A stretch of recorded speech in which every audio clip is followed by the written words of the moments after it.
मुख्यमंत्री देवेंद्र फडणवीसांच्या हस्ते पुण्यामध्ये छत्रपती संभाजी महाराजांच्या शिल्पाचं अनावरण तसंच पुणे महापालिकेच्या बानेर परिसरामधल्या देशातील पहिल्या पीपीपी तत्वावरील कर्करोग रुग्णालयाचं उद्घाटन यासह पुणे शहराला वरदान ठरणाऱ्या पाण्याच्या टाक्यांचंही उद्घाटन।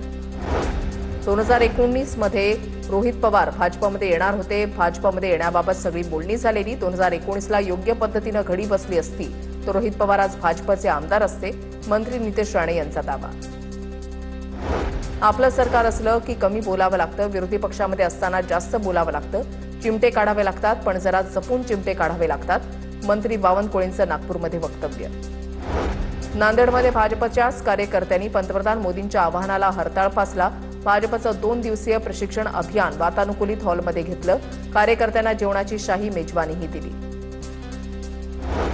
राज्यातील शेतकऱ्यांचे प्रश्न थट्टामस्करीमध्ये घ्यायला लागलो तर राज्याच्या दृष्टीनेही योग्य होणार नाही।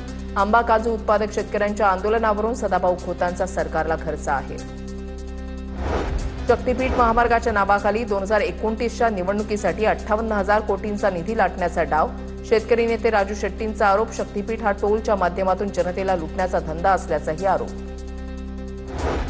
उपमुख्यमंत्री शिंदेंच्या निर्णयामुळे ज्येष्ठ अभिनेत्री उषा चव्हाणांना दिलासा। पुण्यातील धनकवडी टीटीआर प्रकरणाला शिंदेंकडून तात्पुरती स्थगिती। उषा चव्हाणांनी पुण्यातील जमिनीच्या वादावरून न्याय मिळवून देण्याची शिंदेंकडे मागणी केली होती। नाशिक पुणे महामार्गावर सिन्नरमध्ये सीएनजीसाठी वाहनांच्या रांगा, वाहन चालक त्रस्त।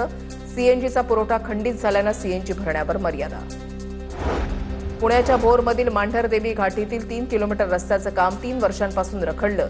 वन विभागाकडून परवानगी न मिळाल्यामुळे रस्त्याचं काम रखडलं। वसईच्या गोलानी नाक्यावरील एटीएम मशीनमध्ये तांत्रिक बिघाड। एटीएम मशीनमध्ये 100 रुपये काढण्यासाठी बटन दाबल्यावर चक्क 100च्या ऐवजी 500 रुपयांची नोट बाहेर। ग्राहकाला अकाउंटमधून 100 रुपये कट झाल्याचा मेसेज। मुंबई गोवा महामार्गावर माणगाव इंदापूर परिसरात प्रचंड वाहतूक कोंडी। वाहतूक कोंडीमुळे नागरिकांची प्रचंड हाल।